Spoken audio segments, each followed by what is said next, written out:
Esto es muy buena tarde, que el 95% de sociedades mercantiles inscritas en el registro mercantil son sociedades anónimas. Y ustedes en el ejercicio de la profesión se van a topar con sociedades anónimas. Que a mí no me gusta mercantil porque soy penalista. En el derecho penal van a tener que conocer cómo es una sociedad anónima. Es que, mire, licenciado, yo soy laboralista. El derecho laboral van a tener que entender esa relación patrono-trabajador, cómo demandan, cómo se defienden, cómo se contrata, cómo se despide, dependiendo de a quién les toque asesorar, y van a aparecer las sociedades anónimas, y no van a demandar a alguien que no es. Y definitivamente en el derecho procesal civil, procesal penal, procesal laboral, prácticamente en todas partes les va a aparecer las sociedades anónimas. Es que, mire, licenciado, fíjese que voy a ser especialista en derecho de familia. Ah, pues le cuento que muchos esposos constituyen sociedades anónimas para ocultar sus bienes. Y si ustedes no conocen la esencia de la sociedad anónima, pues habrán conseguido su propósito. Entonces, con eso lo que quiero dar a entender, hay muchas razones importantes para ustedes, el que conozcamos realmente la naturaleza de una sociedad anónima, cuál es su funcionamiento, para qué sirven, cómo se organizan. Ustedes se van a dar cuenta el gran conocimiento que pueden llegar a adquirir con esto. Y hay una realidad: el conocimiento es poder. Nosotros en la vida, si queremos tener poder, dos vías: o tenemos dinero porque venimos de una familia adinerada.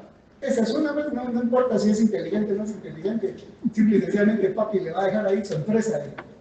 Y la otra, los que tenemos que ver cómo salimos adelante, el conocimiento. El conocimiento nos da poder, el conocimiento nos equipara. ¿A aquella fortuna económica que no podamos tener? El conocimiento nos equipara. Entonces, ese es un tema de reflexión, para que empecemos a comentar sobre una de las muchas cosas que hoy vamos a platicar. Inicialmente, deseo que partamos de entender que una sociedad anónima, en su condición de comerciante social, es una persona jurídica colectiva.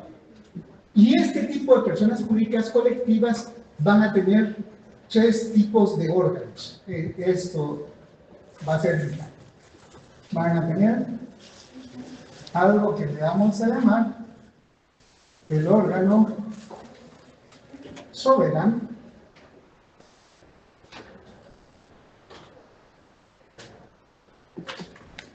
va a tener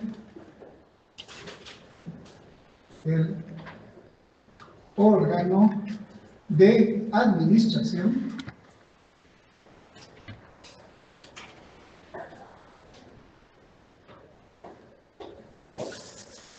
y va a tener el órgano de fiscalización.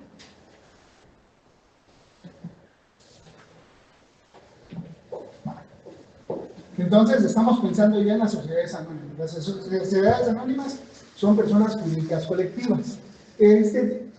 Como las personas jurídicas colectivas son ficciones. ¿Por qué es una ficción? Porque el derecho nos dice que es una persona, y nuestra lógica nos podría decir: ¿cómo va a ser una persona un ente abstracto? ¿Cómo va a ser persona algo tan intangible?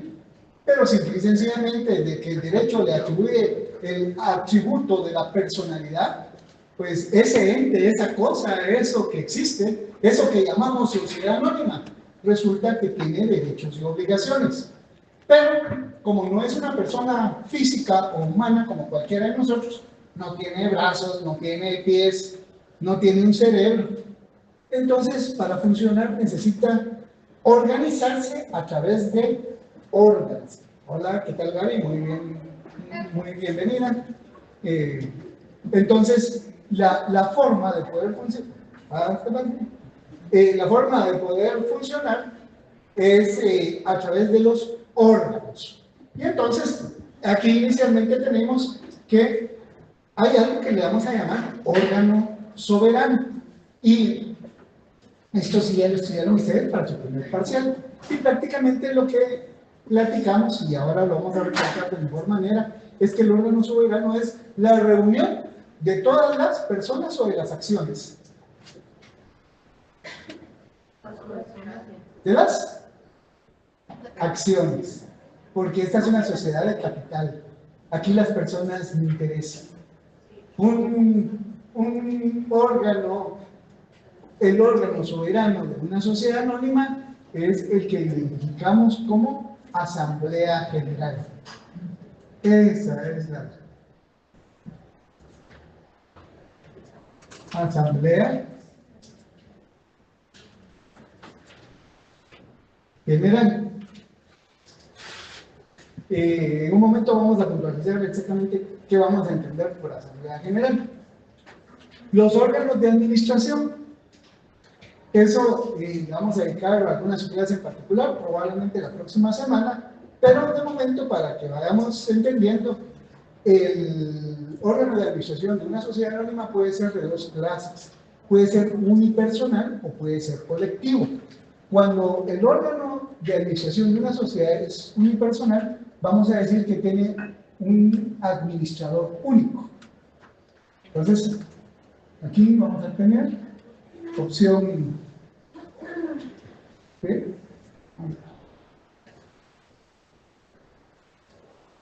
Administrador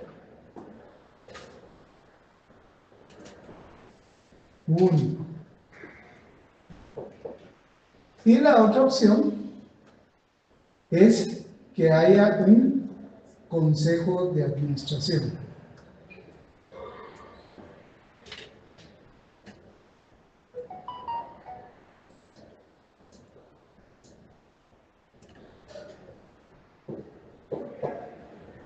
Estas son las dos opciones de órganos de administración que vamos a identificar en nuestros estudios de la sociedad mercantil. Administrador único. Y luego, cuando hablemos del órgano de fiscalización, nos vamos a topar con que aquí tenemos tres. Una de esas probabilidades es que sean contadores o auditores, aunque de preferencia lo voy a dejar con auditores, y así vamos a entender muy bien el campo de estudio de los auditores. Nuestros compañeros estudiantes que están en los edificios aquí a la par, los auditores. Aparte de los auditores, pueden fiscalizar los propios accionistas o socios accionistas, se van a llamar accionistas. Y hay una tercera posibilidad que nos da el Código de Comercio, a algo que le llaman comisario, que ahí vamos a explicar en qué consiste un comisario. Entonces, para que nos formemos una mejor idea, ahora pensemos lo siguiente. Asumamos que todos los que estamos en este momento en el aula, asumiendo que seamos unas 80 personas las que estamos aquí, resulta que todos somos accionistas de una misma sociedad. Eso quiere decir que las 80 personas que nos encontramos en este salón estamos formando una persona jurídica distinta a nosotros, una persona jurídica ficticia, una persona jurídica que para efectos de mi ejemplo es una sociedad anónima. Ahora, esa sociedad anónima necesitamos que funcione. Entonces, lo dividimos en tres partes: nuestro órgano soberano, nuestro órgano de administración y nuestro órgano de fiscalización. Nuestro órgano soberano es para dejar marcado quién tiene el poder de decisión real, o sea, el máximo poder, porque haremos 80 y aquí nos podemos empezar a maltratar, nos empezar a pelear, podemos hacer berrinches, podemos hacer cualquier tipo de cosas, pero al final hay que tomar decisiones. Y la pregunta es, ¿y quién va a tomar esa decisión? No va a ser el más fuerte, no va a ser el más violento, porque para eso estamos en una sociedad civilizada, ¿no? La va a tomar la Asamblea General. ¿Y quién es la Asamblea General? La totalidad de accionistas. Ahí se pondrá cualquier tema a votación y quien gane, esa es la decisión que se va a tomar. que si le queremos cambiar el nombre a nuestra sociedad, de los patitos a los gatitos o de los gatitos a los perritos, pues simple y sencillamente es la Asamblea General la que tomará una decisión de esa naturaleza. Ahora bien, fíjense que esta sociedad anónima se va a presentar, como tiene personalidad jurídica, va a empezar a desarrollar sus relaciones jurídicas con otras personas. Veamos, nuestra sociedad anónima va a necesitar de trabajadores. Entonces, cuando nuestra sociedad anónima contrate trabajadores, resulta que nuestra sociedad anónima es el patrón, no ninguno de ustedes como accionistas, pero la sociedad anónima que han conformado, esa sería el patrón. Como sociedad anónima vamos a ser sujetos pasivos del derecho tributario, o sea, esta sociedad anónima tiene que pagar impuestos. Entonces veamos lo siguiente. ¿Y quién es el que va a firmar los contratos de trabajo? ¿Y quién va a ser el responsable de presentar a la Superintendencia de Administración Tributaria el pago de los impuestos? ¿Y quién va a ser el responsable de pagar la energía eléctrica, el teléfono, el agua potable, la extracción de basura, el cable, el internet y el Netflix? Eso ya va de más. Pero se dan cuenta, nuestra lógica nos dice que sí, que no. Por eso fue que mencioné, porque sabía que esto no, salvo que la sociedad tenga alguna relación para poder desarrollar, pero de lo contrario, no sería propio. Entonces resulta que tenemos que designar a alguien que lo haga. Y resulta que en la Asamblea General se nos ocurrió nombrar aquí a la compañera. Ella va a ser nuestra representante y administradora única. Eso quiere decir que lo que decidamos aquí, alguien lo tiene que hacer. ¿Quién lo va a hacer? La querida dama que está aquí. Así, ahí ya solucionamos el problema. Si no tenemos a alguien que ejecute eso, estamos todos en el aire. Y por eso necesitamos nuestro órgano de administración, y así se le llama, órgano de administración. Aquí lo complicado es que les he puesto que la administración puede ser de dos formas: el administrador único o un consejo de administración. La palabra administrador único tiene la magia de saber que es solo una persona. Por favor, no me van a salir con cosas extrañas, con teorías nuevas de que un administrador único es la integración de más de una persona, porque el nombre lo dice, administrador único. O sea, la dama es la administradora única. Pero también podría ser un consejo de administración. Los consejos de administración, normalmente, el número de quienes lo integran no lo dice el Código de Comercio, pero en la práctica, los consejos de administración usualmente está integrado por 7 personas o 5, dependiendo de la naturaleza. Con lo cual, veamos, si la Asamblea General decidiera que lo que vamos a tener es un consejo de administración, y asumamos que son 7, significa que el órgano de administración podría ser 1, 2, 3, 4, 5, 6, 7. Disculpe, usted ya no alcanzó. Pero resulta que hay 7. Dentro de ellos 7, vamos a decidir, o entre ustedes se ponen de acuerdo, quién va a ser el presidente. Asumamos que la dama es la presidente del Consejo de Administración. La representación legal la va a tener ella. Es que yo no quiero ser la representante. Lo siento. Desde el momento en que usted la nombraron presidente del Consejo de Administración, usted es la representante. No, es que yo quiero ser administrador único. Ah, bueno, igual usted también es la representante legal. Con mayor razón, porque si solo hay una persona, obviamente esa persona va a tener la representación legal. Entonces, cuando la administración es colegiada, o sea que hay varias personas, usualmente lo que vamos a escuchar es que hay presidenta, hay un vicepresidente, hay un tesorero, habrá una secretaria, y de ahí lo que suele suceder en todo tipo de organización, agregamos las vocales, nuestro vocal A, nuestro vocal B, nuestro vocal C, para completar Aquí lo importante es a quién nombramos de presidente y quién nombramos de vicepresidente, porque usualmente la escritura de Constitución va a decir que en ausencia del presidente, la representación la va a ejercer el vicepresidente, pero luego, aparte de ellos, nadie más. Entonces, ¿esto por qué es importante?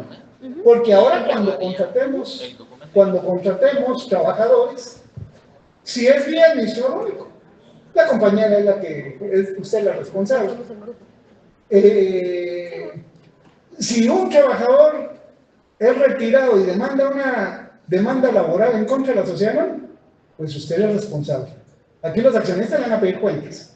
Usted es responsable. Que hay que ir a declarar a la Superintendencia de Administración Tributaria como contribuyentes a la sociedad. ¿Y de la sociedad quién es responsable? El administrador único o el presidente del Consejo de Administración. Veamos algo más allá. Hay un trabajo en grupo. Se detecta que hay lavado de dinero en la sociedad anónima, en nuestros fondos. Si recordamos nuestro derecho penal, ahí se nos habla del delito y de la responsabilidad del delito y de quién es responsable en el delito y dentro de la responsabilidad de las personas jurídicas colectivas, ¿quién es el responsable? El representante legal. Y en este caso, en una sociedad anónima, ¿quién va a ser el representante legal? El administrador o el consejo de administración o presidente del consejo de administración. Más adelante, cuando tratemos este tema, vamos a hablar del tema de los gerentes generales y de los gerentes para analizar cuándo se tiene y cuándo no se tiene representación. Un gerente general no siempre tiene representación. Por decir algo, el compañero de aquí bien lo podríamos nombrar gerente general, pero eso no significa que tenga representación. Si se le concede esa facultad, la tiene, pero si no se le concede, no la podemos asumir.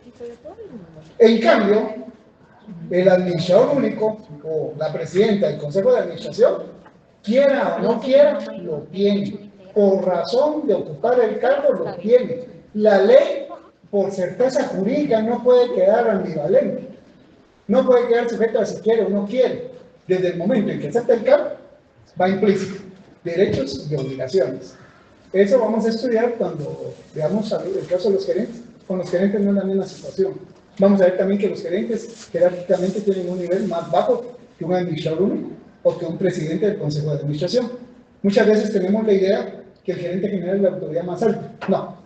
Ahí está el administrador único o el presidente del Consejo de Administración y los accionistas en la asamblea pues van a tener más poder que un gerente general. Ya de ahí para abajo, sí, ya es el gerente general. Pero eso lo vamos a platicar en su momento. Bueno, estamos claros.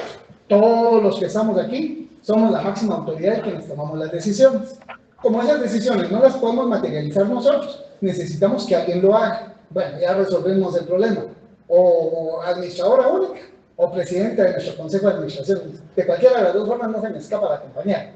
Pero nos damos cuenta que son dos formas en que se podría llevar a cabo la administración. Ahora bien, resulta que, ¿de qué sirve que tomemos una decisión y de qué sirve que tengamos un representante legal si ese representante legal o ese administrador no hace lo que nosotros queremos? ¿No tendría sentido? Entonces, aquí es donde viene el órgano de fiscalización. Y resulta que dentro del órgano de fiscalización vamos a poner a la distinguida dama apoderada. Les presento a nuestra auditora. Esto me sirve para explicar, yo no sé si aquí en el aula tengo auditores, a veces es muy común que estudien derecho. Quieren superarse siempre. Entonces, a lo que quiero referirme es los profesionales de la auditoría son profesionales que tienen mucho conocimiento de sociedades anónimas. Y no me gusta que los abogados se me queden atrás. Los auditores tienen bastante conocimiento, pero ellos bajo su perspectiva, así, bien cuadradito. Y los abogados bajo nuestra perspectiva, muy sagaz, muy inteligente. muy creativa. Ambas es bueno desarrollarlas, pero al principio, vamos a asumir, la compañía es auditora. Ahora, ¿por qué el que va a fiscalizar? Usualmente vamos a pensar en un auditor. Esto lo resolvemos ante aquella pregunta que les hice hace algún tiempo. ¿Cuál es el propósito de las sociedades de capital? ¿Por qué nos incorporamos a una sociedad de capital capitalista? ¿Cuál es el propósito? El dinero. El dinero. O sea, que aquí no nos interesa cómo venimos vestidos, de qué religión somos, que perdió nuestra selección ayer, si vamos a ir a misa o al culto el domingo. Eso no nos interesa. Aquí lo que nos interesa es ver resultados económicos. Entonces resulta que nuestra querida amiga hipotéticamente auditora es una especialista en estados financieros, inventarios, contabilidades, facturación, porque usted le va a poner el ojo a los administradores que estén manejando bien el patrimonio de todos los accionistas. Esa es la misión que usted tiene. Por eso es que los profesionales de la auditoría son los profesionales idóneos y ellos en su facultad se están preparando precisamente para aprender este oficio, fiscalizar a una sociedad anónima. Entonces, su función va a ser tenerle el ojo puesto. ¿Y saben por qué es importante?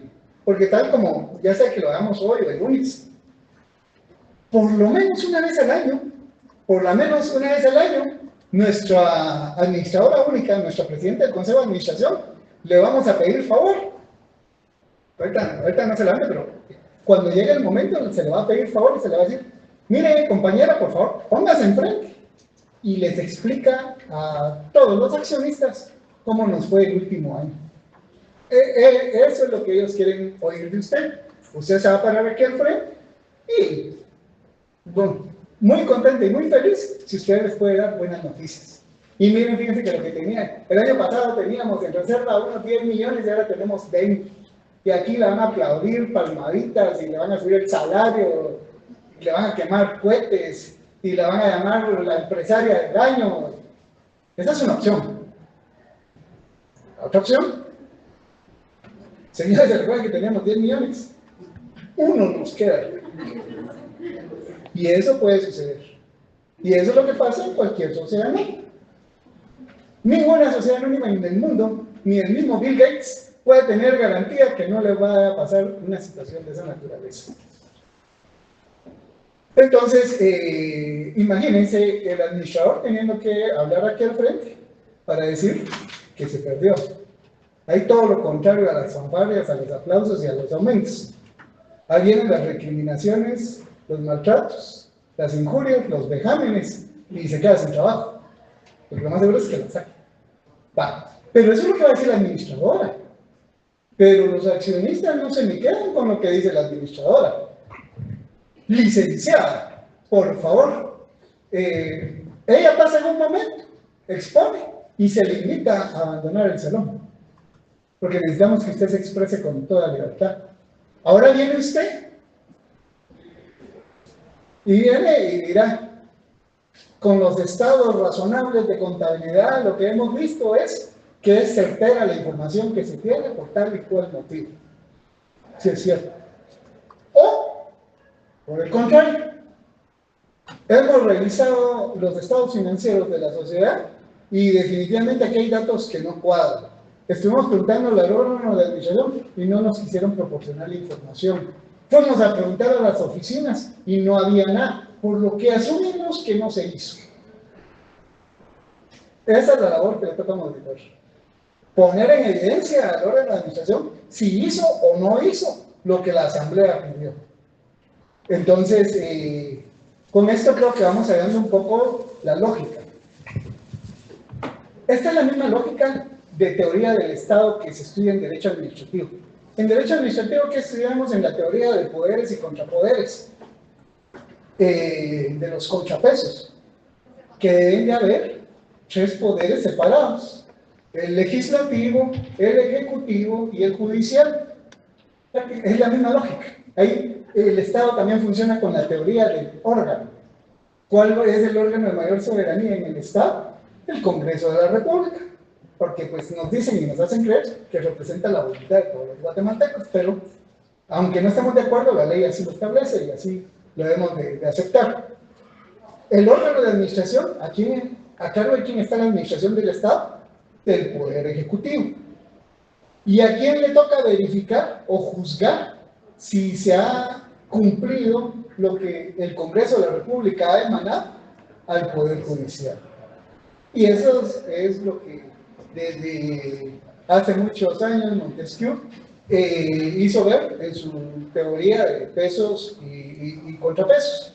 Pues eso mismo lo tenemos aquí aplicado al sector privado, a la sociedad anónima. Obviamente los fines son distintos, porque el Estado lo que pretende no es la rentabilidad de sus negocios, lo que pretende el Estado es la proyección y desarrollo social. Invertir donde nadie va a invertir, llegar donde nadie va a llegar, darle la oportunidad a quien nadie le da la oportunidad. Pero ese es el Estado.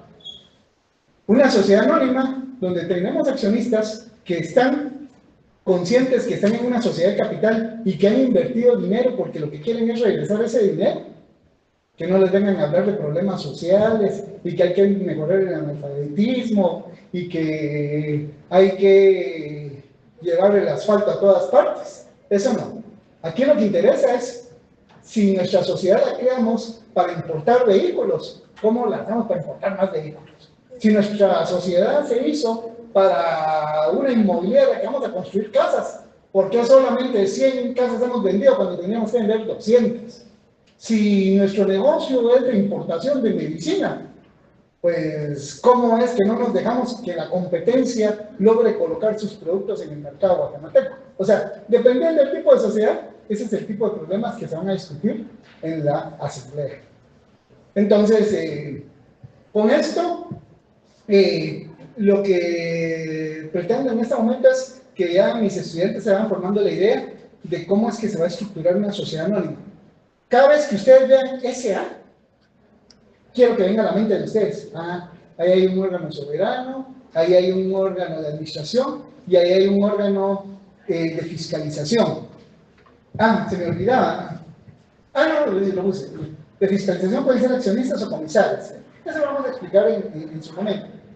Fíjense que lo que sucede y que a veces nos confunde es que resulta que a veces hay sociedades anónimas de 2 personas. Vengo yo y me asocio aquí con la compañera. Pero se da la situación que yo tengo el 99% de las acciones y ella tiene un 1%. Es evidente que aquí lo que estamos haciendo es hacer que se vea otra persona que no soy yo, pero soy yo el que me está manejando. Y la compañera que me está ayudando, mi socia, me está ayudando. Entonces, tengamos presente, probablemente el 90% de sociedades que funcionan en Guatemala son sociedades familiares, donde el papá y la mamá son los accionistas. Muchas sociedades anónimas, en lugar de hacer testamento, mejor deciden constituir una sociedad anónima y dicen los papás, para cuando me mueran mis hijos se quedan con las acciones y ya no hay problema de estar contratando al abogado y notario el impuesto de herencia, legados y donaciones, que saber cuándo lo van a suprimir, y ahí sigue funcionando en sociedad anónima. O sea, hay muchas razones, pero yo aquí me quiero centrar. Básicamente podemos identificar 2 tipos de sociedades: las sociedades familiares, que son estas pequeñas, o también lo que se llaman sociedades abiertas, que son aquellas sociedades donde tienen unas 500 accionistas, 1000 accionistas, 10,000 accionistas, donde sí realmente no podemos llegar a conocer a todos. Usualmente estas son las menores, pero estas son las más poderosas. Estas son las que realmente manejan el capital de los distintos países. Aquí en Guatemala hay, y en otros países más desarrollados, pues habrá mucho más grandes todavía. Pero la regla es la misma. La regla es la misma. No porque una sea familiar y porque la otra sea una sociedad abierta, van a carecer de cada uno de estos órganos. van a necesitar de la misma. Entonces, hacia eso iba mi comentario. Cada vez que ustedes vean un anuncio, escuchen en la radio o vean algún texto y ven las letras S, A, necesito que a partir de hoy empiecen ya a ejercitarse. Ahí tenemos a saber quiénes son. Pero lo que sí sabemos ahí, un órgano soberano, hay una asamblea, hay un órgano de administración, no sé si es administrador único o consejo de administración, y hay un órgano de fiscalización, que lo más seguro es que hay algún auditor y eventualmente podrían ser los propios accionistas o comisarios. Usualmente se ponen como órgano de fiscalización accionistas o comisarios cuando lo que hay que fiscalizar son aspectos muy especiales de la sociedad, distintos a lo que es el manejo del dinero. A veces sí hay aspectos como, por ejemplo, estamos fabricando uniformes, por decir algo, y vamos a mandar aquí a la compañera como accionista que es, para que fiscalice si la tela que se está comprando es de la calidad que hemos pedido. Entonces, igual usted va a explicar primero, y después de que usted explique, se le invita a retirarse, y ahora vamos a escuchar a nuestro accionista, que nos diga qué es lo que se está realizando o no. Eso es cuando es un accionista. Y cuando es un comisario, la diferencia entre el accionista y el comisario es que el comisario es cualquier persona que no sea accionista. Cuando buscamos a alguien de afuera, contratamos a un experto en telas, vamos a la sección B y traemos a un especialista y a él lo contratamos para que funcione como comisario. Pero en el caso de accionistas y comisarios, pues se van por aspectos muy especiales de la sociedad que no son dinero. Ahora, el auditor, eso las leyes tributarias incluso obligan a que se tenga. Entonces va a ser lo normal, pero no es el único. Entonces, dicho lo anterior, les quiero pedir ahora un favor. Acabo de hacer una publicación en la cartelera correspondiente al aula de ustedes. Y ahí estoy dando las indicaciones de la segunda tarea que debemos desarrollar. Si me recuerdan, porque ahorita que hablo de la segunda tarea, me recuerdo que para hoy fue la entrega de una, ¿verdad? Entonces, para los que no han empezado, todavía tienen hasta medianoche ahí para enterarse. Bueno, entonces, quisiera que platicáramos un poco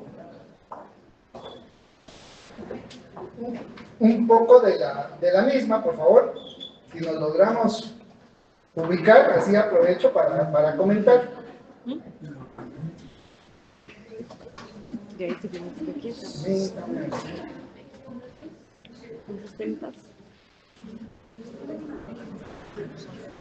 Sí, no me parece.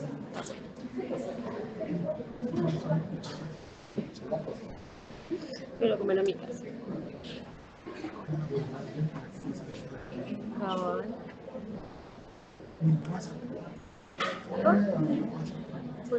Bueno, no sé si ya lograron, porque a veces hay problemas aquí en internet. Sí, ahí, Ay, te mandé un documento de entonces, veamos. que quiere que hable con Esta es la segunda tarea. Esta va a servir también para promediar el examen del segundo parcial. Este segundo parcial es un examen bastante complicado, no tan fácil como el primero. Entonces, recomendación, si ya hicieron su primer trabajo, hagan este su segundo trabajo, ahí van a ver cómo lo van a agradecer, cómo les va a ayudar en su promedio. Pero si me entonces, veamos. Aquí inicialmente ponemos requisitos. Les comento, este es un trabajo que yo reclamo la autoría. Este me lo inventé yo ya hace algunos semestres, ante la necesidad de poder cubrir ciertos aspectos que en el aula yo no puedo cubrir. No da tiempo. Y lo que pasa es que, así como quiero que mis estudiantes sean verdaderos estudiosos del derecho, y eso solamente se puede hacer estudiando, no los quiero alejar de la práctica. Y entonces es donde necesito ponerles tareas prácticas. Entonces, en ese orden de ideas, veamos. Primero, El trabajo que se requiere se puede hacer de forma individual o en grupo, no mayor de 8 estudiantes. Entonces, aquí muy democráticamente, es que me topé, todo es producto de la experiencia. Me topé con que el último, ya el día de mañana había que entrar al trabajo. Mire, licenciado, fíjese que no me quieren, no me logré incorporar en ningún grupo y por eso no lo hice. Y me tocaba hacer papel de malo. Y no es mi culpa que no lo quieran, no es culpa mía. Entonces, para evitar ese tipo de situaciones, resuelto. Quien lo quiera hacer individual, que lo haga individual. No. Ya, ese no va a ser excusa ni yo me voy a sentir mal por eso. Ya se puede pelear con todos, no hay problema. Puede sacar su cajita. Y si lo hacen en grupo, pues lo pueden hacer en grupos de 8. ¿Somos? Al final, a mí lo que me interesa es que aprendan. Miren, yo fui estudiante y conozco las reglas. Somos 7. En los trabajos en grupo, usualmente hay 2 fenómenos. Un estudiante hace todo No sé. o un estudiante no hace nada. O sea, cada quien decide en qué grupo es en el que se incorpora. Los que no hacen. Claro que los que no hacen, el que hace, por lo menos, le tiene que decir que el financiero, pues, estamos viendo sociedades capitalistas, pues, que financia ahí el asunto y que el socio industrial ahí queme las neuronas. Bueno, ve, el plazo de entregar el trabajo vence el viernes 17 de octubre. Yo realmente esta guía de trabajo la quería dar desde el lunes cuando me topé con que no había clases el lunes. Disculpen, me pasamos una semana, pero igual van a poder aprovechar las fiestas patrias ahí para. Bueno. Luego, de una manera muy semejante a lo sucedido el día de hoy, en el correo les pido que me pongan el nombre del asunto, el nombre del alumno responsable, representante del grupo. Si lo hacen en grupo, obviamente si es individual, pues, de uno. El carnet y sección para poder identificar el trabajo en el momento de recibirlo. Entonces, sí necesito esa referencia, porque esa me ayuda en los buscadores. Ya me ha pasado. Anotan mal la dirección y su trabajo se va en el mundo virtual a ver a qué correo. Y después vienen, mire, licenciado, aquí tengo el screenshot y esto. Pues me demostró que lo mandó. Su puntito lo vamos a quitar por haberlo mandado a otro lado, ¿no? Lo mandó a la otra sección, ¿no? Luego, el formato en PDF. Ya en papel ya no. En años anteriores me daban una gran pena cuando llegaba el 7 de diciembre, aquella tentación que me paraba así con aquella cantidad de trabajos que muy bien elaborados, la verdad. No todos, pero algunos de ellos con una gran dedicación. Pero ¿qué hago? No me puedo quedar guardándolos, pues, o sea, mucho cariño los puedo tener, pero no. Entonces, para respetar la naturaleza y ser ambientalistas, pues el PDF. Ya aprendí también a calificar así, que en un principio no me gustaba. Tienen que entender que por mi edad yo me califico como de la escuela clásica del derecho. Pues a mí me cuesta mi resistencia al cambio es fuerte. Yo soy feliz todavía con una máquina de escribir. Estoy trabajando en tribunales. El trabajo que cumpla con todos, y así lo pongo con todos, porque no es solamente presentarlo. Los requisitos en la forma solicitada, se tienen que cumplir todos y en la forma solicitada. Ese es el que puede aspirar a la máxima calificación, que podría ser hasta una puntuación máxima de 15 puntos. Aquí tengo que revisar, porque si no estoy mal, de las empresas se los puse a 10, ¿verdad? No, ¿Así? Estamos bien. No, es que este trabajo es más complicado. Sí. Este trabajo es más complicado. Pero si ya hicieron el de la empresa, ya van a estar anticipados de muchas cosas.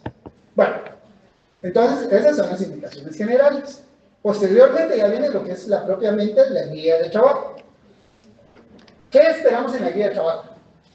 Elaboración de escritura pública y constitución de sociedad. O sea, número uno, lo que tienen que hacer es búsquense una escritura pública de donde sea, pues, en el mundo virtual, en el archivo de protocolos, en el registro mercantil, donde sea, porque así logran tener una guía.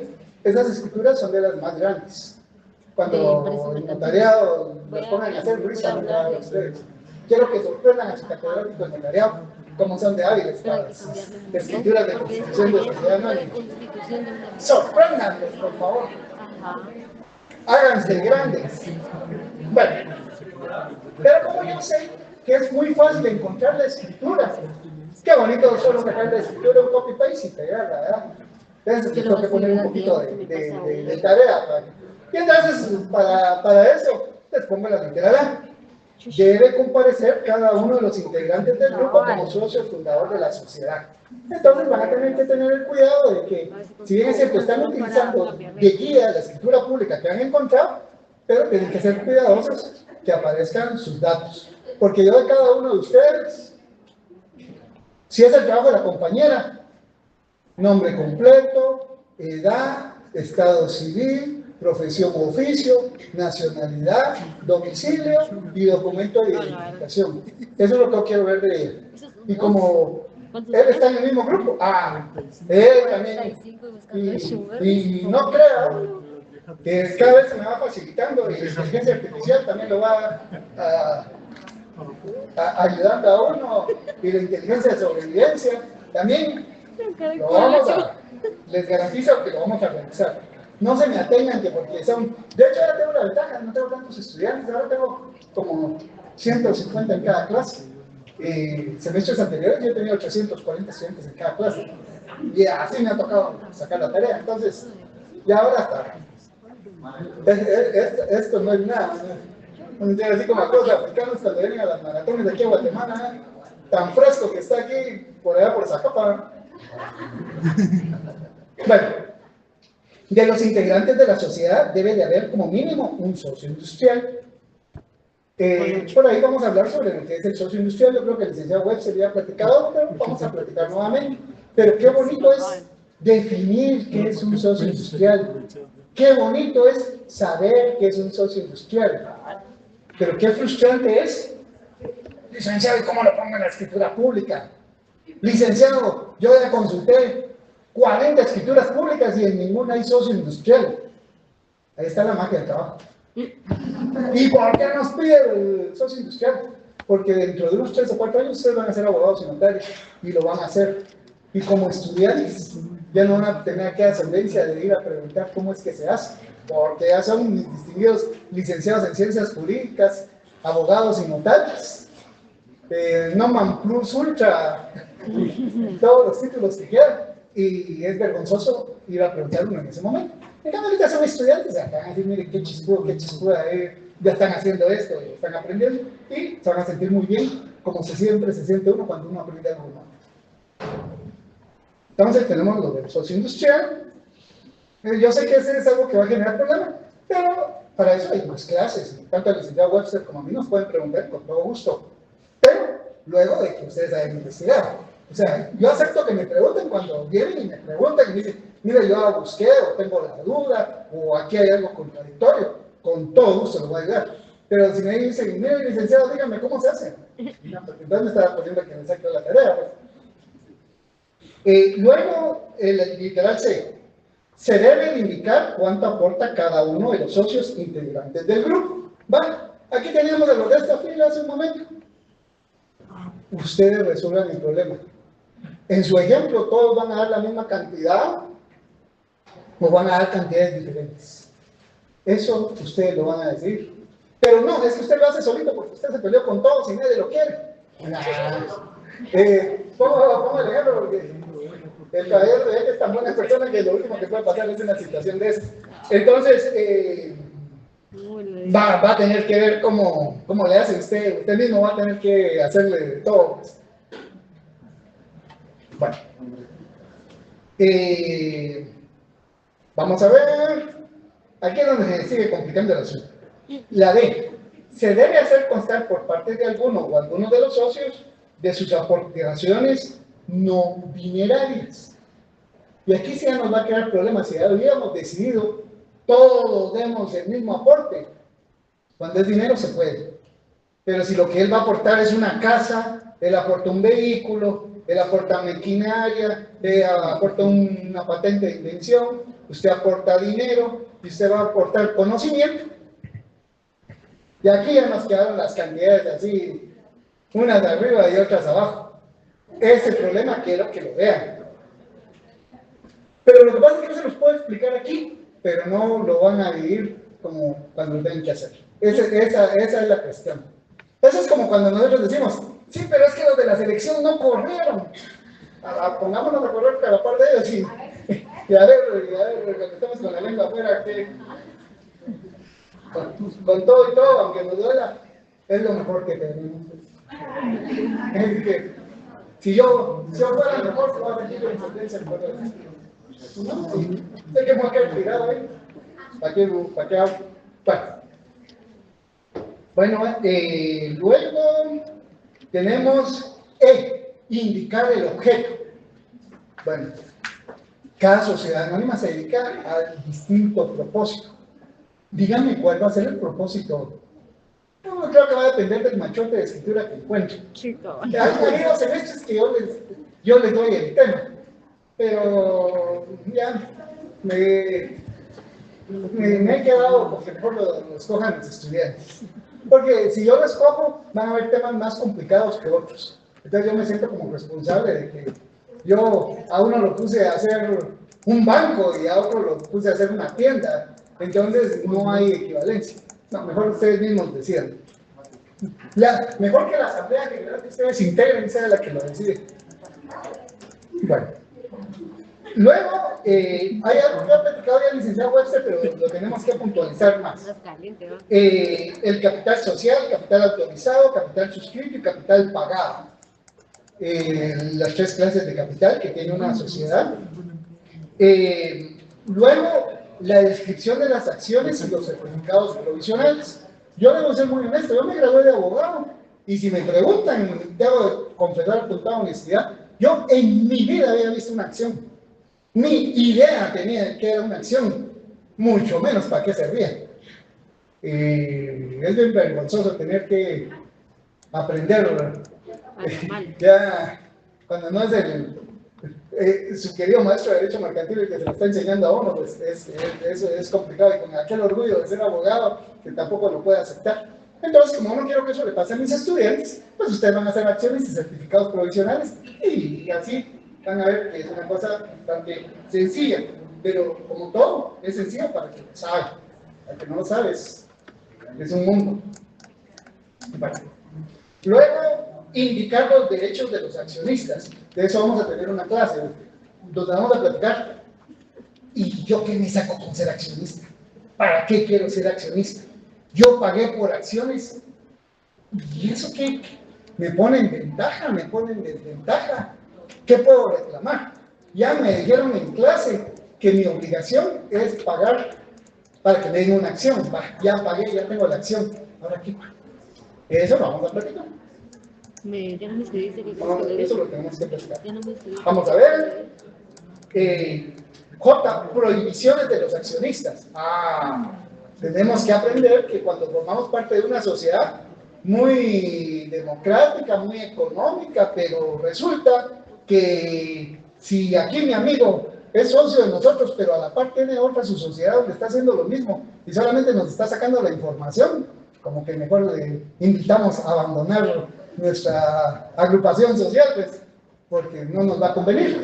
Y así vamos a encontrar situaciones en las cuales tenemos que tener claras y son situaciones. ¿Por qué? Porque en la práctica cuando sean abogados van a tener un suplente que les va a decir, mire licenciado, yo tengo mi socio o mi socia ya me desesperó, solo viene a armar alboroto, quiero ver cómo la sacamos de la sociedad. Entonces empiezan a ver las prohibiciones, a ver si encuadran alguna.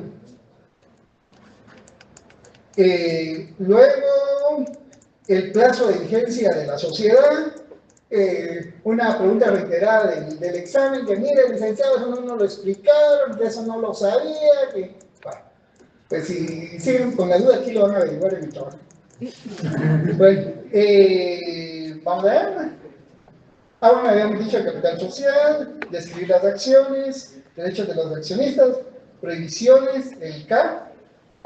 Describir las asambleas generales, ordinarias, extraordinarias y totalitarias. Que es el tema, este es el tema que estamos hoy empezando a tratar y que pienso que lo vamos a desarrollar la próxima semana. La otra semana desarrollamos ya el tema de las asambleas generales. Entonces ahí van a comprender, como tienen su escritura pública, para mí lo mejor es que tengan su escritura pública en la clase del próximo lunes. Porque así cuando hablemos de la asamblea, ustedes me dicen, mi licenciado, pero fíjese que aquí en la escritura dice tal y cual cosa y nada que ver con las mentiras que usted nos está diciendo. Así me van a decir. ¿Cuál es su número de carnet? Le voy a decir. A la salida. Bueno. Luego, indicar cómo serán las convocatorias de las asambleas de accionistas. Precisamente en la clase que vamos a enseñar qué es lo que hay que hacer para convocar a una asamblea de accionistas. Como si se vuelve a la puerta ahí a la calle y decir, miren muchachos, vengan para acá, dentro hay asamblea. Hay un procedimiento para llevarlo a cabo. Luego, la descripción del órgano de administración. Eso es en la escritura de constitución de sociedad, ¿se dan cuenta? Órgano de administración. Esto, pero ustedes con lo que platicamos hoy ya van a tener una idea que la cláusula que habla del órgano de administración nos va a hablar de un administrador único, de un consejo de administración y cuál es la razón de ser de los mismos. En el M, el ejercicio social. Ejercicio social se le llama el ejercicio fiscal. ¿Cuál es el periodo en el cual una sociedad está obligada a pagar sus impuestos? ¿Cómo es su registro? No, realmente actualmente todas las sociedades tienen el mismo periodo fiscal. Cuando se encuentra uno, este es para cualquier tipo de sociedad, desde bancos hasta cualquier otra sociedad, la sociedad más sencilla.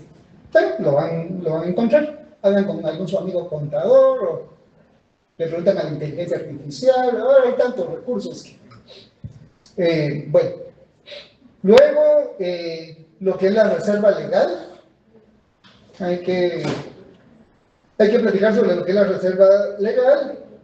Luego la disolución de sociedad. La escritura prevé qué pasa si la sociedad ya no cumplió su propósito, cómo se toma el acuerdo de disolución y qué hay que hacer. De hecho, les comento que el trabajo de ustedes, este año había pensado que no iba a hacer constitución de sociedad, sino que les iba a pedir una disolución de sociedad, pero después dije, dije, mejor aprendamos a constituirla. Es más seguro que le tengo que constituir que de estarla disolviendo. Pero es como un notario que solo les enseña a celebrar matrimonios y no les enseña el divorcio, ¿verdad? Solo les enseña su fase notarial de matrimonios, pero no su fase de abogados de divorcio.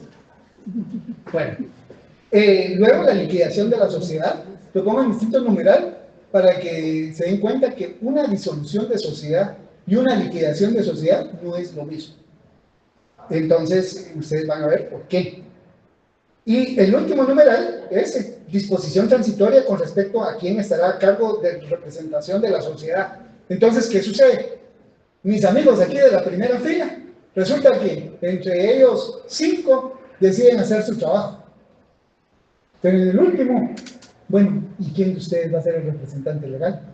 Ya sabemos que la responsabilidad es que va a tener el representante legal. Entonces, cuando se hace la escritura, de una vez hay que nombrar, y es la última cláusula, y por eso es que aparece. Y van a ver que más o menos el orden que les puse aquí, lo van a encontrar en cualquier escritura pública que ustedes busquen. Ese era el primer punto de la guía. Es un punto con varios numerales. De ahí tenemos el numeral 2. Descripción de los trámites electrónicos que deben de realizarse para la constitución de sociedad. O sea, ya saben cómo es la escritura pública, ya saben los datos que van a poner a la escritura pública. Ahora, al igual que lo hicieron con la empresa, y ahí es donde les ayuda el haber trabajado en la empresa, bueno, ahora díganme, en la forma electrónica con que se llevan a cabo actualmente ya las operaciones en el registro, ¿qué es lo que hay que hacer? Y esto es porque yo quiero que mis estudiantes tengan en la punta de la lengua una descripción ante cualquier persona que les pregunte. Mira, necesito que me constituyan una sociedad anónima. ¿Qué hay que hacer? Paso A, paso B, paso C, paso D, paso E. Eso, así como lo quería con la empresa mercantil, lo quiero con la sociedad anónima. Y, si se dan cuenta, hoy están entregando el trabajo de empresa mercantil y hoy les recalco, eso que constituyeron es una cosa. Eso es una cosa. Lo que ustedes van a hacer ahora es una persona, un comerciante social. Y por eso desde el primer día les digo, empresa mercantil y sociedad mercantil no es lo mismo. Aunque los trámites nos puedan engañar porque como que fueran un tanto parecidos, pero ustedes, cuando hicieron la empresa mercantil, hicieron una cosa. Ahora que hagan la sociedad mercantil, van a ser una persona. Bueno, ese era el numeral 2. El numeral 3, elaborar el texto de los edictos que se publican. Ahí eso les va a terminar confirmar cómo es que se hacen las publicaciones ahora. Ya no se hacen en el Diario Centroamérica, las publicaciones son electrónicas, pero con esto los obligo a que su curiosidad los lleve a ver cómo es que se hacen para que no van a salir con temas retrógrados de que hace unos 10 años, pues en el diario La Hora se hacían las publicaciones. No. Luego tenemos, bueno, la elaboración del acta de representante legal de la sociedad. Tenemos aquí a nuestra administradora única, pero les cuento que hay que hacer un acta notarial. Ella va a acreditar eso como un acta notarial. Aprendamos cómo se hace esa acta notarial. Con eso estamos colaborando a su curso de notariado. Porque ya el notariado, ya cuando el catedrático les hable, les diga, de punto visto, licenciado, le van a decir ustedes. Enseñen otro tipo de actas que sí sean complicadas, estas ya la dominamos. Aprender a manejar el acta de representante legal es importante, porque si hay que hacer un contrato, ustedes como notarios lo primero que piden es tráiganme la escritura de constitución y el acta notarial de representante legal. Y ustedes necesitan, en el momento en que se les ponga a la vista el acta notarial, saber si esa acta notarial, si está bien hecho. Y segundo, si sirve para el propósito.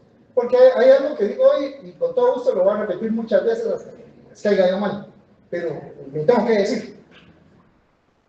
El acta de representante no necesariamente me faculta. Representación y facultad no es lo mismo. Yo puedo ser representante de mis hijos menores, pero eso no me faculta que yo venda los bienes de ellos. El rector de la Universidad de San Carlos podrá tener la representación de la USAC, pero no tiene facultad de vender bienes inmuebles de la sociedad. El alcalde de Quiñones tendrá la representación de la municipalidad, pero eso no lo faculta a vender bienes municipales. El presidente de la República representa la unidad nacional, o el procurador general de la nación representa al Estado, pero ninguno de los dos tiene facultad para enajenar bienes del Estado, si no tienen autorización del Congreso de la República. Entonces lo digo porque una cosa es representación y otra cosa es facultad. No nos comamos el gancho de que porque tenemos un acta de representante legal, está facultado. No. Eso lo podemos pagar caro. Eso lo podemos pagar caro. Y porque yo sé que así es, y porque lo he visto, a mis estudiantes se los insisto, para que en un futuro por lo menos yo pueda decir, yo te lo dije. La palabra más horrible que puede existir es de yo te lo dije. Bueno, entonces eso, miren, todo lo que representa aprender a hacer un acta notarial de representante legal de una sociedad anónima. O sea, aquí se ve como algo muy sencillo, pero si vemos la trascendencia, es muy importante que lo aprendan a hacer. Y yo en una clase, yo no les voy a enseñar a hacer esa, porque no estoy para eso, porque ese es el trámite. Yo estoy para que ustedes aprendan el concepto filosófico de cada uno de los conceptos que se refieren a la sociedad anónima. ¿Por qué es que están? Ya, de cómo hacerlos, eso será la práctica. Bueno, luego, 6. Elaboración de los certificados provisionales y títulos de acciones. Aquí ya les compartí, yo nunca había visto una acción. Yo lo que quiero es que mis estudiantes la sepan hacer. ¿En qué papel se hace? ¿Qué tamaño de letra? ¿Dónde se inscriben? ¿Quién las firma? ¿Cómo sé que son auténticas? ¿Las podré hacer en una hoja de papel bond? Todas esas dudas van a surgir cuando lo estén haciendo. Si solo lo platicamos, no. El proceso de enseñanza-aprendizaje no se va a dar ahí. Se va a dar cuando estén sentados pensando. 7. Elaboración del esquema para la constitución de sociedades. Ya me dieron los pasos, ahora háganme una grafiquita así bonita para que usted se la pueda mostrar a los clientes y para que les sirva a usted para tenerlo también presente. Luego el punto 8, este es de los más importantes para mí. Aquí les pido un informe. Y en ese informe, ¿qué es lo que me interesa que me digan? ¿Cuál es el patrimonio social de la sociedad y en qué se diferencia del capital de la sociedad? Vamos a tener una clase, de hecho entiendo que el licenciado Webster ya empezó a platicar algo de esto, pero vamos a terminar de cerrar en cuanto a que hay patrimonio social y capital social. En el momento en que se constituyen es lo mismo, pero después del primer día de que se constituyen, agarran caminos diferentes. Porque patrimonio social es lo que pertenece a la sociedad. El capital social es lo que pertenece a los socios. Por decirlo, aquí mi amiga, la dama de Luisa Roca, si usted fuera accionista de una sociedad anónima, el valor de la acción, de lo que usted pagó para tener esa acción, ese es el capital social, eso es suyo, eso es suyo. Pero lo que la sociedad compró con ese dinero, carro, vehículo, oficina, bienes inmuebles, ese es patrimonio social, ese es de la sociedad, ese ya no es suyo. Ese, por muy socia mayoritaria que usted sea, que me diga, yo di el 90%, disculpe, pero esos bienes no son suyos, esos son de la sociedad. Es su patrimonio social. Ah, pero si yo pago el 90%, ese es su capital social. Entonces, así a grandes rasgos, trato de mencionar esto para que cuando tratemos los temas ya sea más perceptible para cada uno de ustedes. Luego, ¿qué tenemos del informe? De los integrantes de la sociedad debe haber... Vamos a ver, aquí está. B. Motivo por el cual se acordó determinada denominación social. ¿Qué es la denominación social? Aquel nombre libre con el cual los accionistas deciden denominar a una sociedad anónima, el cual puede llevar el nombre de uno de los accionistas haciendo referencia a cuál es el objeto de la misma. Yo lo que voy a venir es aquí con la compañera y le voy a decir, mire, su sociedad se llama Los Tres Luisitos, sociedad anónima. Póngame en el informe por qué le pusieron ese nombre. Y usted me dirá, porque fíjese que casualmente habían tres del grupo que se llamaban Luis, o tres compañeros, sus novios se llamaban Luis, o usted me dirá lo que sea, pero yo lo que quiero es que me dé una razón, porque es que está... Todo en el mundo tiene una razón de ser, pues. Bueno. Luego, motivo por el cual se acordó determinado nombre comercial. Entonces, dése en cuenta que tenemos denominación social y tenemos nombre comercial. Acordémonos, el nombre comercial identifica a la empresa mercantil. La denominación social identifica a la sociedad anónima. Si decimos pollo campero, ese es un nombre comercial. Identifica a la empresa. Si decimos la fragua sociedad anónima, esa sería la denominación social. ¿Se dan cuenta? No hay relación entre denominación y nombre comercial. Esto solamente lo tenemos claro si tenemos clara la diferencia entre empresa mercantil y sociedad mercantil. Si no tenemos clara esa diferencia, nos vamos a estar rascando la cabeza y nos vamos a estar somatando con el código de comercio y no vamos a encontrar por qué hay denominación social y por qué hay nombre comercial. Eso es importante. Cuando ustedes tienen sus casos laborales y tienen que asesorar a un trabajador y tienen que demandar al patrono, que es la sociedad anónima, por favor no me van a demandar el nombre comercial. Porque si yo fuera abogado de esa sociedad anónima, yo le digo a mi cliente, ni comparezcamos, que lleve la audiencia, que nos declaren rebeldes, que nos pongan la multa que quieran, que al final esa sentencia no va a servir. Y cuando ellos se den cuenta del gran error que han cometido, ya les caducó su derecho. ¿Por qué? Porque no se ve la diferencia entre nombre comercial y denominación social. Así de cruel. Y después de la gran maltratada que le dé su cliente, a ustedes no se les va a olvidar. Entonces mejor no olvidarlo aquí en nuestro curso. Vamos a ver. Vamos a ver, es que se me mueve acá, es que la derecha, que permítame que Constancia por la cual, circunstancia por la cual se acordó solicitar autorización para el capital social por determinado modo. Ah, ya. Yo quiero saber que aquí me diga, mire, ¿y su sociedad anónima de qué capital social solicitó que le autorizaran? 100,000 quetzales, 20,000 quetzales, 5,000 quetzales, 1,000,000 de quetzales, 20 millones de quetzales, cualquier cantidad. Explíqueme por qué. Tiene que tener una lógica. ¿Por qué hay sociedades de 5,000 quetzales y por qué hay sociedades de 5 millones de quetzales? ¿A qué se debe? O sea, todos vamos a escuchar que existe ese tipo de sociedades, pero muchas veces no llegamos a comprender por qué es importante o no es importante, o por qué se puede o por qué no se puede. Yo quisiera de repente una de 5 millones, pero tengo que averiguar cuánto tengo que pagar para que sea de 5 millones. Entonces, yo puedo querer muchas cosas, pues. Yo quisiera vivir en la cañada, pero si no me alcanza, pues tendré que vivir ahí en el puente de incienso, o lo que sea, pues. Ya, cada quien a como. Bueno, luego. Vamos a ver. ¿Te acuerdas? El E, ¿qué funciones ejercerá el socio industrial? Vamos a apuntar. Bueno, como nombramos a un socio industrial, qué bonito, ya aprendimos cómo se pone en la escritura pública la participación de un socio industrial.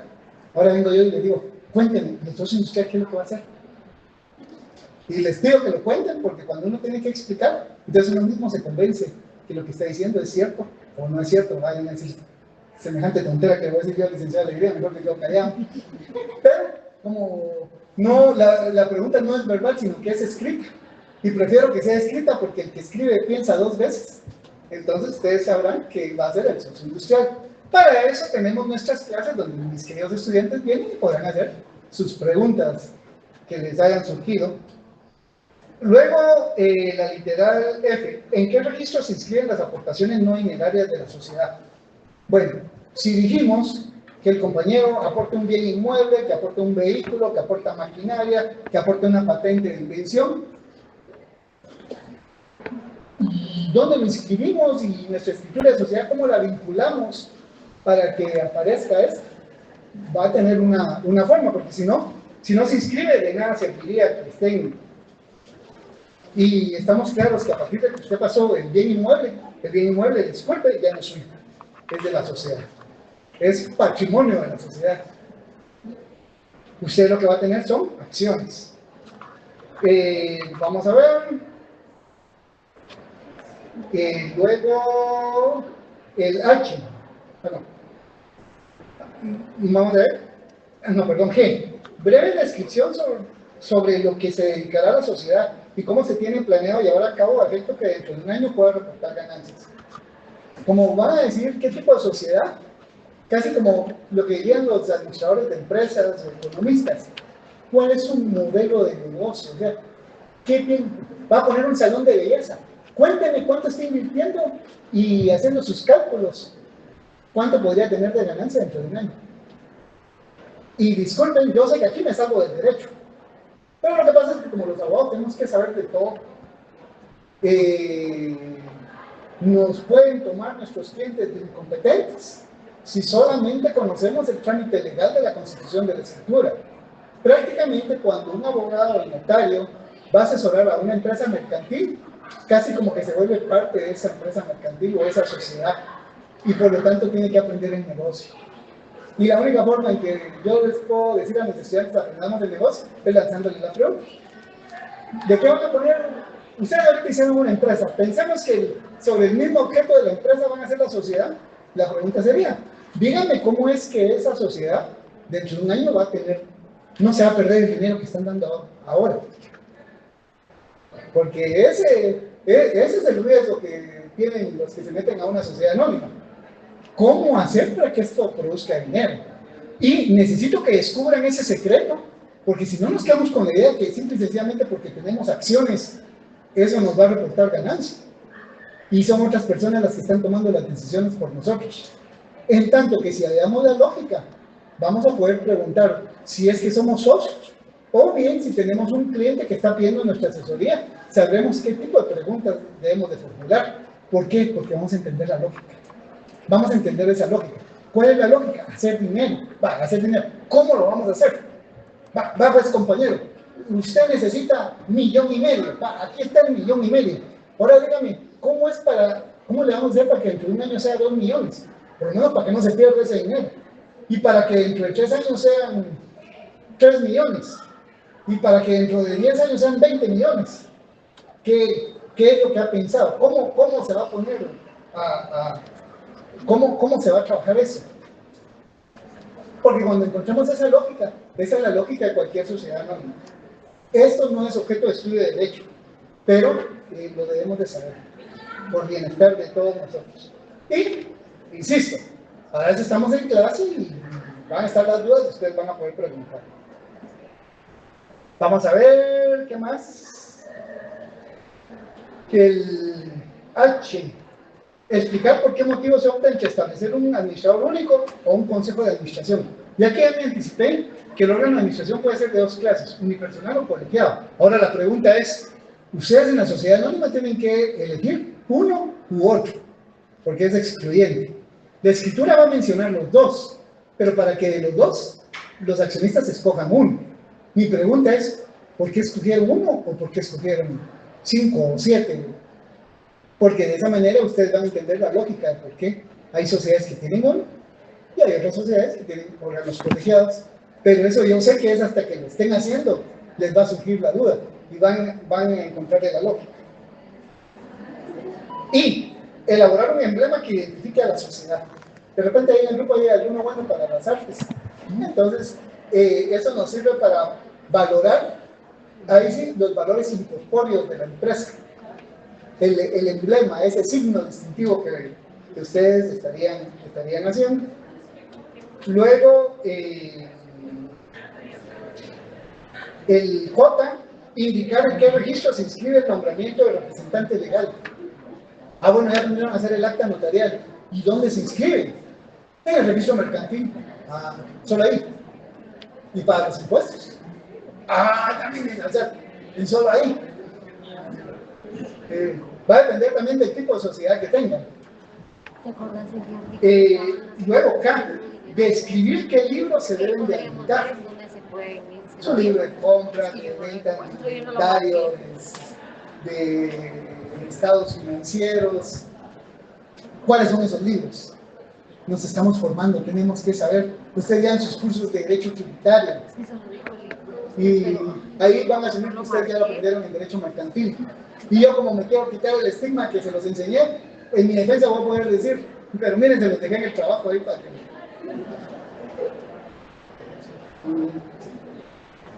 Luego, vamos a ver, frente legal, los libros. Para mí, de lo más importante que pueda haber, algo que yo siempre he recriminado. Vean, presentar una propuesta de honorarios profesionales con sus respectivos gastos. Ya se los pedí en la empresa mercantil. Y esto es porque necesito que aprendan a valorar su trabajo. Yo sé que todos queremos ayudar, pero tenemos que tener claro, vamos a ayudar a quien merece ser ayudado. Pero si alguien va a poner una industria empresa, si una sociedad me está hablando que quiere desarrollar millones, también que pague por eso. Pero ¿cómo le voy a cobrar si yo no sé? O si por querer jalar al cliente le cobro tan bajo que solo eso se me va a ir en gastos. Entonces, el ejercicio, para mí esto es de lo más importante. Procuren no dejarlo en blanco. Muchos grupos me dejan esto en blanco porque se quiebran la cabeza.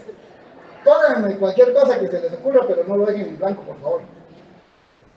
Luego les pongo a apuntar una hoja, o sea, en el PDF, en que se haga constar con firma de recibido la entrega de una copia de trabajo a cada uno de los integrantes del grupo. Copia de trabajo. Y que por lo tanto el que no aparezca su firma obedece a que no participó. Porque puede ser que haya algún grupo y se juntaron 6 muy entusiastamente, pero hubo un sexto que nunca llegó. Bueno, está bueno, o ni siquiera lo denomina. Realmente esto me era más útil cuando el trabajo era físico, pero siempre se los pido. Pero me voy a acordar porque... Y luego ya para... La última parte. gestiones posteriores a la constitución de la sociedad anónima y al igual que se los pedí con la empresa mercantil. Los pasos que se deben de hacer para inscribir la sociedad anónima en la SAT, los pasos que se deben de hacer para inscribirla en el IX y los pasos que se deben de hacer para inscribirla en el Ministerio de Trabajo. Aquí una vez les anticipo, van a ser muy similares a las que para el día de hoy ustedes debieron de haber aprendido ya con la empresa mercantil. Muy similares, pero acordémonos, aquí va a haber una cosa, donde el responsable era el dueño. Esto es una persona, donde el responsable es el ente que han creado. Entonces, damas y caballeros, hasta aquí